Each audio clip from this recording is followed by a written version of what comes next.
চট্টগ্রামের চন্দনাইশে জুলাই গণঅভ্যুত্থানের দ্বিতীয় বার্ষিকী উপলক্ষে বাংলাদেশ জামায়াতে ইসলামীর কেন্দ্রীয় কর্মসূচির অংশ হিসেবে উপজেলা শাখার উদ্যোগে গণমিছিল ও আলোচনা সভা অনুষ্ঠিত হয়েছে।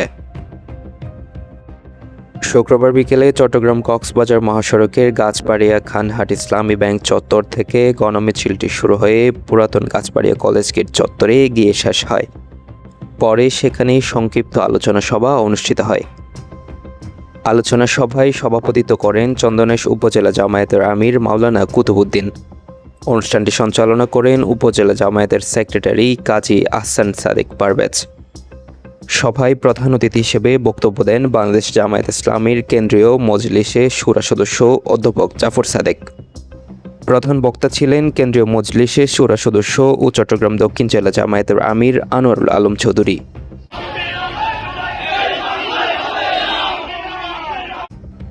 এছাড়া অনুষ্ঠানে বাংলাদেশ জামায়াত ইসলামের বিভিন্ন পর্যায়ের নেতৃবৃন্দ উপস্থিত ছিলেন। বক্তারা জুলাই গণঅভ্যুত্থানের তাৎপর্য তুলে ধরে দেশের গণতন্ত্র, ন্যায় বিচার ও জনগণের অধিকার প্রতিষ্ঠায় ঐক্যবদ্ধভাবে কাজ করার আহ্বান জানান।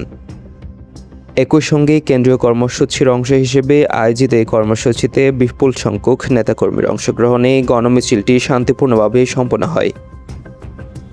চট্টগ্রামের চন্দনাইশ থেকে সহকর্মী ইয়াসিন ইসলাম হৃদয়ের প্রতিবেদনেই আমি আবু সাইদ মোহাম্মদ সোহেল, WTV।